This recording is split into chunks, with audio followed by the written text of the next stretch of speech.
इयत्ता 8वी विषय सामान्य विज्ञान प्रकरण 6. आपण या व्हिडिओमध्ये प्रकरण 6 द्रव्याचे संघटन या पूर्ण प्रकरणाचा स्वाध्याय सोडवूया.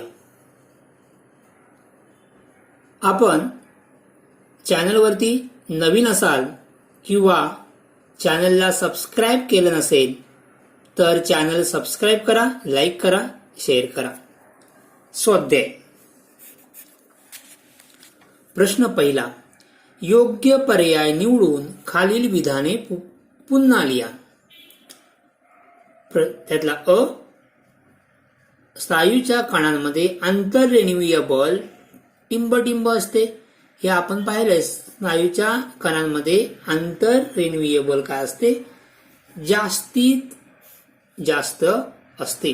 म्हणजे या ठिकाणी स्नायूच्या कणांमध्ये आंतररेणुकीय बल जास्तीत जास्त असते हे उत्तर आहे. तुम्हाला हे विधान या ठिकाणी लिहून हे वाक्य विधान पुन्हा लिहायचं आहे. दुसरं. आ.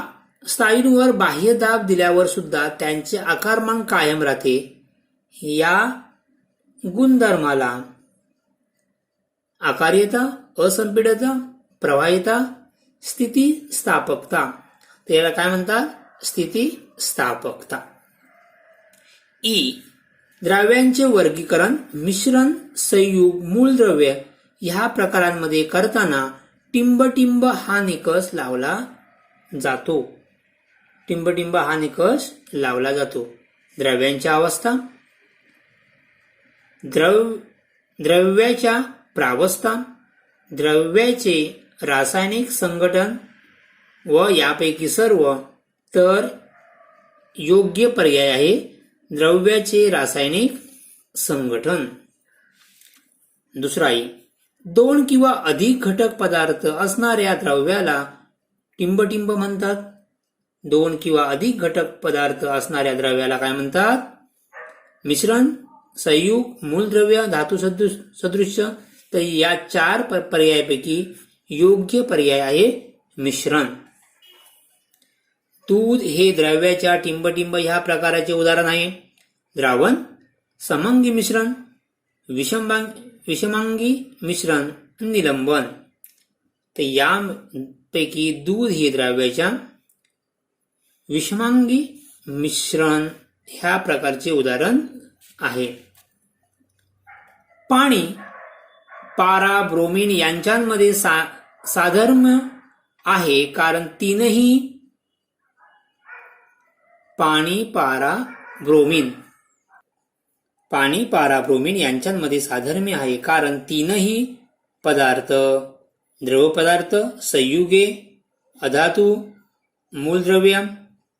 तर हे तीनही द्रव पदार्थ आहेत. पारा हा जरी धातू असेल तर तो सामान्य तापमानाला काय असतो? द्रव स्वरूपात असतो. कार्बनची संयुजा 4 आहे.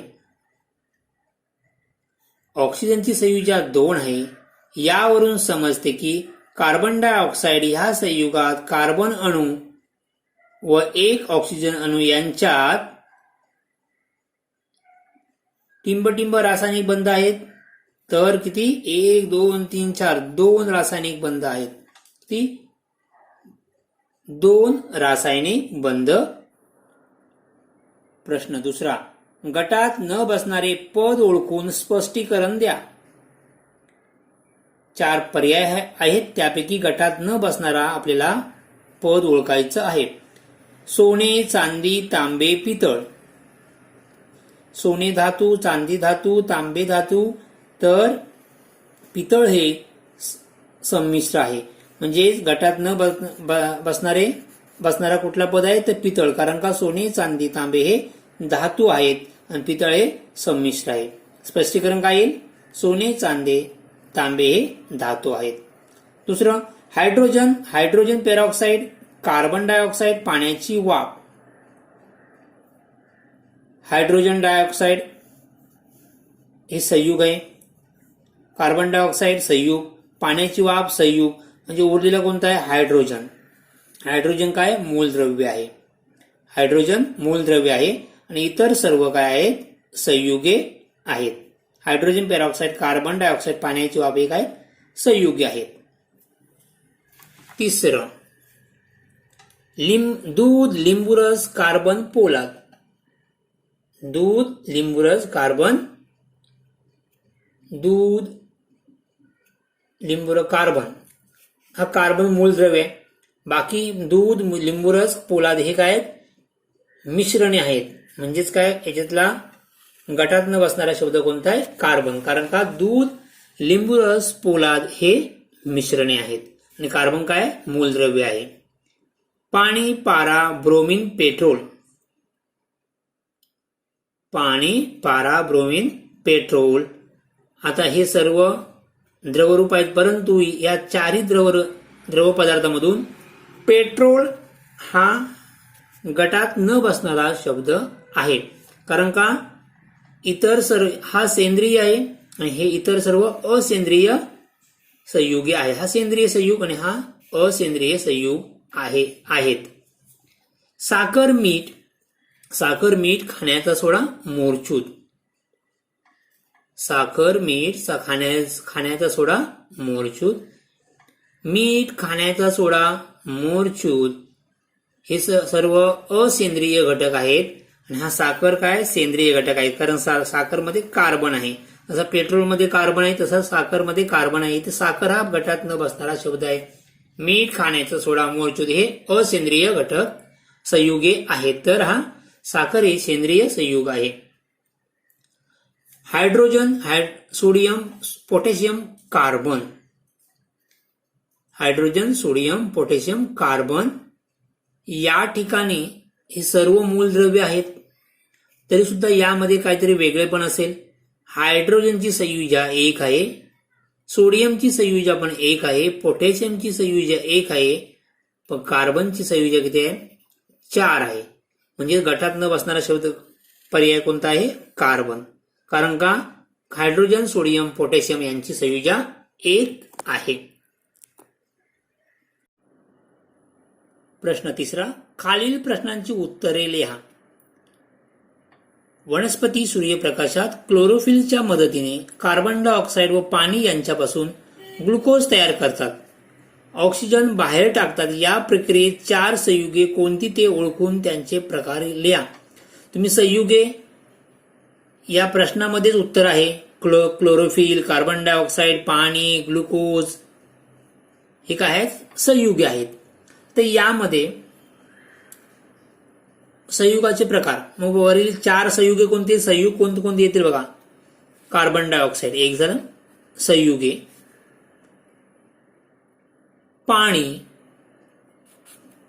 ग्लुकोज आणि क्लोरोफिल किती 4 संयुगे आहेत. 1, 2, 3, 4 संयुगे आहेत. या प्रक्रियेत 4 संयुगे कोणती तर क्लोरोफिल, कार्बन डायऑक्साईड, पाणी आणि ग्लुकोज. त्यांचे प्रकार लिहा. आता प्रकार सेंद्रिय आणि असेंद्रिय.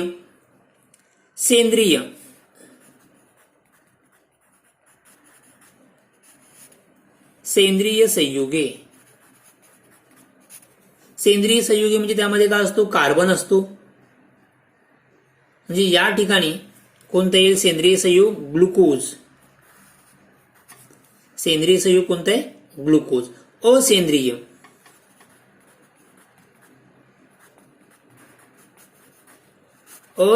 संयुगे. असेंद्रिय संयुगे पाणी, कार्बन डायऑक्साईड, पाणी, कार्बन डायऑक्साईड ही 2 काय आली असेंद्रिय संयुगे. पाणी. सेंद्रिय संयुगे कोणतं आहे ग्लुकोज. असेंद्रिय संयुगे कार्बन डायऑक्साईड आणि पाणी. आणि हा जो क्लोरोफिल आहे तो जटिल संयुग आहे. जटिल म्हणजे गुंतागुंतीचा आहे तो. जटिल संयुग कोणतं आहे क्लोरोफिल. कळलं. सेंद्रिय संयुगे, असेंद्रिय संयुगे आणि जटिल संयुगे या 3 प्रकारचे संयुगे आहेत. सेंद्रिय संयुगेमध्ये ग्लुकोज, असेंद्रिय संयुगेमध्ये कार्बन डायऑक्साईड पाणी आणि जटिल संयुगमध्ये क्लोरोफिल. प्रश्न दुसरा, त्यातील दुसरा, पितळ ह्या संमिश्राच्या एका नमुन्यात पुढील घटक आढळले. तांबे 70%, जस्त 30%. यामध्ये द्रावक, द्राव्य आणि द्रावण कोणते लिहा. आपल्याला माहिती आहे द्रावण, द्राव्य आणि द्रावण ज्याचे प्रमाण सर्वाधिक असते त्याला काय म्हणतो आपण, द्रावण म्हणतो. सर्वाधिक प्रमाण कोणतं आहे? 70% तांबे. मग हे झाले द्रावण. तांबे काय? द्रावक. तांबे कोणतं आहे? द्रावक. तांबे झाला. नंतर द्रावकापेक्षा कमी प्रमाण असणारे कोण असतं? द्राव्य असतं. म्हणजे जस्त हे काय झालं? द्राव्य झालं. द्रावक कोण आहे? तांबे. द्राव्य कोण आहे? जस्त. द्राव्याचे उदाहरण जस्त. द्रावण कोणतं आहे? तर पितळ हे काय? द्रावण आहे. द्रावण कोणतं आहे? पितळ. कळलं उत्तर इथे. आपल्याला काय लिहायचं आहे? द्रावक तांबे. द्राव्य जस्त, सर्वाधिक प्रमाण जे असतं ज्याचं असतं तो द्रावक. द्रावकापेक्षा कमी प्रमाण असतं ते जस्त. आणि यांचं मिळून तयार काय होतं? द्रावण तयार होतं. हे द्रावण कोणतं आहे? पितळ. नेक्स्ट, तिसरा, विरघळलेल्या क्षारांमुळे समुद्राच्या पाण्याला खारट चव असते. काही जळसाठ्यांची नोंदवलेली क्षारता पाण्यातील क्षारांचे प्रमाण पुढील प्रमाणे आहे. लोणार सरोवर 7.9%, प्रशांत महासागर 3.5%, भूमध्य समुद्र 3.8%, मृत समुद्र 33.7%. या माहितीवरून मिश्रणाची 2 वैशिष्ट्ये स्पष्ट करा. आपल्याला याचं उत्तर सांगता येईल किंवा 2 वैशिष्ट्य सांगता येतील. तर पहिलं वैशिष्ट्य आहे, मिश्रणाच्या घटकांमध्ये कोणतीही रासायनिक अभिक्रिया होत नाही. मिश्रणाच्या घटकांमध्ये कोणतीही रासायनिक अभिक्रिया होत नाही. आपण बघितलं मिश्रणामध्ये रासायनिक अभिक्रिया होत नाहीत. नंतर नेक्स्ट दुसरा वैशिष्ट्य सांगता येईल, मिश्रणातील घटक पदार्थ हे एकमेकांत कोणत्याही प्रमाणात मिसळलेले असतात. मिश्रणामध्ये प्रमाण नसतं. संयुगामध्ये प्रमाणात मिसळलेले असतात परंतु मिश्रणामध्ये प्रमाणात मिसळलेले नसतात. म्हणजेच मिश्रणातील घटक पदार्थ हे एकमेकांत कोणत्याही प्रमाणात मिसळलेले असतात. आणि तिसरं उदाहरण वैशिष्ट्य सांगता येईल आपल्याला, भौतिक पद्धतीने मिश्रणातील घटक सहज वेगळे करता येतात. आपल्याला जरी आपण बघितलं मिठाचे द्रावण, म्हणजे आपण मीठ पाण्यामध्ये टाकलं त्याचे द्रावण तयार केलं तर दोन्ही पदार्थ आपल्याला सहज वेगळे करता येतील. हे आपल्याला 3 वैशिष्ट्य सांगितलेले आहेत. आता प्रश्न आपण चौथा सोडूया. प्रश्न चौथा, प्रत्येकी 2 उदाहरणे द्या. द्रवरूप मूलद्रव्य याचे उदाहरण आपल्याला वरती उत्तर येऊन गेलेलं आहे. द्रवरूप मूलद्रव्य पहिला आहे पारा आणि दुसरं ब्रोमीन. हे 2 मूलद्रव्य आहेत आणि ते द्रवरूपामध्ये असतात. वायुरूप मूलद्रव्य हायड्रोजन, ऑक्सिजन, नायट्रोजन, आर्गॉन या प्रकारचे आपल्याला वायुरूप मूलद्रव्य लिहिता येते. आपल्याला फक्त 2 लिहायचे आहेत, आपण 2 लिहिले. हायड्रोजन, ऑक्सिजन, नायट्रोजन, आर्गॉन या प्रकारे आपल्याला वायुरूप मूलद्रव्य लिहिता येतील. स्थायीरूप मूलद्रव्य खूप सारे आहेत. तुम्ही धातूंची नावे लिहिलात तरी चालेल. लोह म्हणजेच फेरस, सोने, चांदी, तांबे, सोने, चांदी कितीतरी तुम्ही लिहू शकता. आपल्याला फक्त 2. समंगी मिश्रण, समुद्राचे पाणी,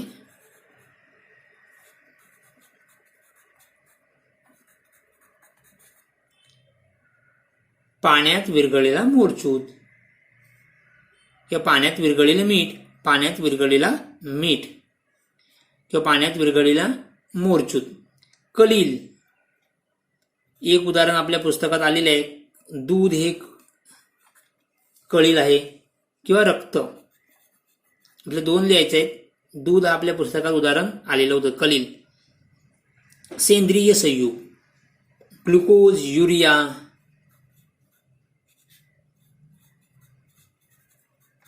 ग्लुकोज, युरिया. जटिल संयुग क्लोरोफिल,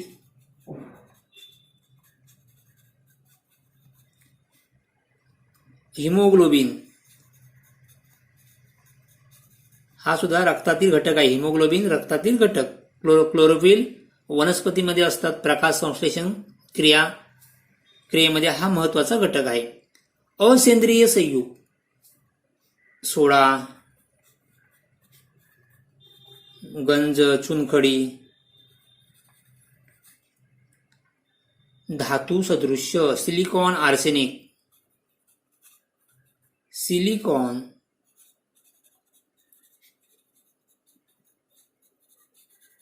आर्सेनिक. संयुजा एक असलेले मूलद्रव्य हायड्रोजन, सोडियम, क्लोरीन, पोटॅशियम. संयुजा दोन असलेले मूलद्रव्य मॅग्नेशियम, कॅल्शियम.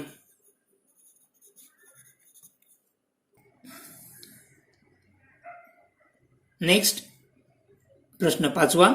पुढील दिलेल्या रेणुसूत्रांवरून त्या त्या संयुगातील घटक मूलद्रव्यांची नावे, संज्ञा लिहा व त्यांच्या संयुजा ओळखा. आता KCl. KCl मध्ये कोणते घटक आहेत? संज्ञा K आणि Cl. तुम्ही या प्रकारे उत्तर लिहू शकता.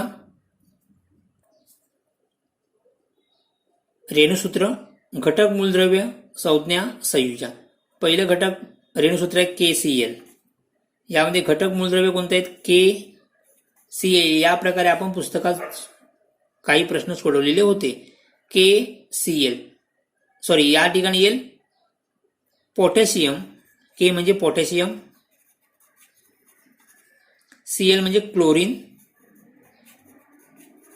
संज्ञा KCl, संयुजा 1 1.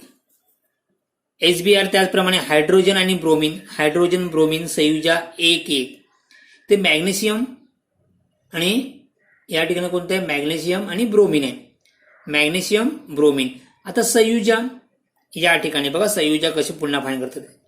हा मॅग्नेशियम, ब्रोमीन. मॅग्नेशियमचे अणू किती आहेत? 1. ब्रोमीनचे अणू किती आहेत? 2. म्हणजेच संयुजा बघताना अशी या प्रकारे क्रॉस बघायचं. म्हणजेच मॅग्नेशियमची संयुजा किती असणार आहे? 2. ब्रोमीनची संयुजा किती आहे? 1. मॅग्नेशियमची संयुजा 2, ब्रोमीनची संयुजा 1. त्याचप्रमाणे या ठिकाणी कोणतं? Potassium, oxygen. म्हणजे ऑक्सिजनची संयुजा 2 आणि पोटॅशियमची संयुजा किती? 1. NaH, सोडियम, हायड्रोजन, दोघांची संयुजा 1 1च आहे. Calcium chloride. कॅल्शियमची संयुजा किती असणार आहे? 2 आणि क्लोरीनची किती असणार? इथे Ca 1च आहे. Ca ची संयुजा 1, कॅल्शियमची संयुजा किती येणार? 2 आणि क्लोरीनची किती? 1. CaCl2. कॅल्शियम 1 आहे, क्लोरीन 2 आहेत. म्हणजे ही झाली कॅल्शियमची संयुजा, ही क्लोरीनची. कॅल्शियमची 2, क्लोरीनची 1. या ठिकाणी क्लोरीनची 1 आणि कार्बनची 4. या प्रकारे पूर्ण तुम्ही हा प्रश्न सोडवू शकता. इथे दोघांची संयुजा हायड्रोजन आयोडीन संयुजा 1 1. हायड्रोजन सल्फाईड म्हणजे इथे हायड्रोजनची संयुजा 1 आणि H ची संयुजा किती? 2. N ची संयुजा 1, H ची संयुजा 2. F ची संयुजा 1, S ची संयुजा 1. F ही फेरस म्हणजे फेरस सल्फेट. F ही म्हणजे लोखंडच. BaCl2. Ba ची संयुजा किती? 2 आणि Cl ची संयुजा 1. या प्रकारे तुम्ही हा प्रश्न सोडवू शकताय.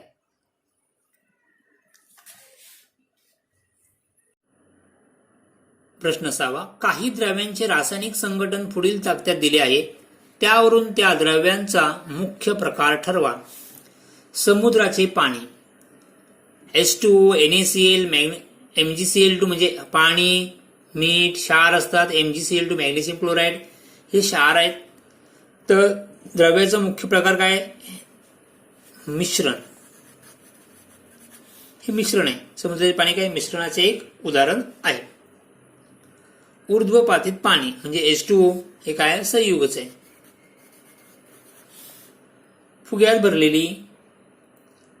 फुग्यात भरलेला हायड्रोजन वायू. हायड्रोजन काय? मूलद्रव्य. सिलेंडर मधील वायू हे मिश्रण आहे. सिलेंडर मधील LPG सिलेंडर मध्ये वायू. खाण्याचा सोडा NaHCO3 हे संयुग आहे. शुद्ध सोने Au हे मूलद्रव्य. ऑक्सिजन पण काय आहे? मूलद्रव्य. Cu+Sn काश्य Cu+Sn हे मिश्रण आहे. हिरा कार्बन मूलद्रव्य. CuSO4 म्हणजे मोरचूत कॉपर सल्फेट. मोरचूत म्हणजे काय? कॉपर सल्फेट हे संयुग आहे. CaCO3 चुनखडी संयुग. Calcium carbonate. विरळ हायड्रोक्लोरिक आम्ल HCl+H2O हे आहे मिश्रण. या प्रकारे आपण हा 6वा प्रश्न सोडवलेला आहे. 7वा प्रश्न. शास्त्रीय कारणे द्या. हायड्रोजन ज्वलनशील आहे. ऑक्सिजन ज्वलनास मदत करतो, परंतु पाणी आग विझवण्यास मदत करते. यावरती आपण या प्रकरणामध्ये सविस्तर चर्चा केलेली आहे. कलिलाचे घटक पदार्थ गाळण क्रियेने वेगळे करता येत नाही. हे सुद्धा आपण कलिल या टॉपिकमध्ये याचं उत्तर पाहिलेलं आहे. लिंबू सरबताला गोड, आंबट, खारट अशा चवी असतात, पण ते पेल्यामध्ये ओतता येते. यावरती सुद्धा आपण उत्तर लिहू शकतो. याचं उत्तर आपल्याला काय सांगता येईल? तर लिंबू सरबत हे मिश्रण आहे. लिंबू रस, साखर, मीठ, पाणी यांपासून काय? लिंबू सरबत तयार करतात. आता लिंबू सरबत करताना याचं प्रमाण नसतं. प्रत्येक जण वेगवेगळ्या प्रमाणात लिंबू सरबत बनवत असतो. लिंबू सरबत बनवताना कोणतीही रासायनिक अभिक्रिया होत नाही. मिठामध्ये, साखरेमध्ये कोणतीही रासायनिक अभिक्रिया होत नाही. मिश्रणातील मूळ घटकांचे गुणधर्म बदलत नाही. साखर टाकल्यानंतर अगोदर पण गोड असते आणि लिंबू सरबतामध्ये टाकल्यानंतर साखर गोडच लागते, म्हणजे ते लिंबू सरबत गोड लागतं. आपण लिंबू सरबत मीठ टाकतो, मिठाची चव सरबताला सुद्धा असतं, सरबत थोडंसं खारट लागतं. म्हणजे घटकांचे गुणधर्म बदलत नाही, म्हणून लिंबू सरबताला गोड, आंबट, खारट अशा सर्व चवी असतात व ते पेल्यामध्ये ओतता येते. स्थायीरूप द्रव्याला निश्चित आकार व आकारमान गुणधर्म असतात. यावरती सुद्धा आपण प्रकरणामध्ये चर्चा केली, म्हणजे या प्रश्नांची उत्तरे तुम्हाला लिहायची आहेत. नंतर पुढील मूलद्रव्यांच्या जोड्यांपासून मिळणाऱ्या संयुगांची रेणुसूत्र तिरकस गुणाकार पद्धतीने शोधून लिहा. पहिलं आहे C कार्बन, क्लोरीन. कार्बनची संयोजक किती आहे? 4. क्लोरीनची संयोजक किती आहे? 1. काय तयार होईल आपल्या इथे? क्रॉस करा असे CCl4. C1 आहे, Cl4 हा पहिला आहे. दुसरा आहे N आणि H. N ची संयुजा 3, H ची संयुजा 1. क्रॉस करा म्हणजे काय येणार? N1. H किती आहे? 3. NH3. तिसरं C 4 संयुजा आहे, O ची 2 संयुजा आहे, क्रॉस करा काय होणार ते? C2O4. दोघांना 2 ने भागलं तर काय होणार? बे के बे म्हणजे C1 येणार, बे 2 4 CO2. म्हणजे हा आपल्याला पदार्थ मिळेल. म्हणजे कोणता तयार झाला इथे? कार्बन डाय ऑक्साईड. नेक्स्ट Ca आणि O कॅल्शियमची संयुजा 2, ऑक्सिजनची संयुजा 2, तर काय तयार होईल Ca2O2 2 ने जर आपण भागलं तर काय होणार CaO हा आपल्याला हे रेणुसूत्र तयार होईल. म्हणजे पहिलं झालं रेणुसूत्र CCl4 नंतर आला NH3, तिसरं CO2, चौथं आहे CaO. अशा प्रकारे आपण पूर्ण स्वाध्याय सोडवलेला आहे. थँक्यू.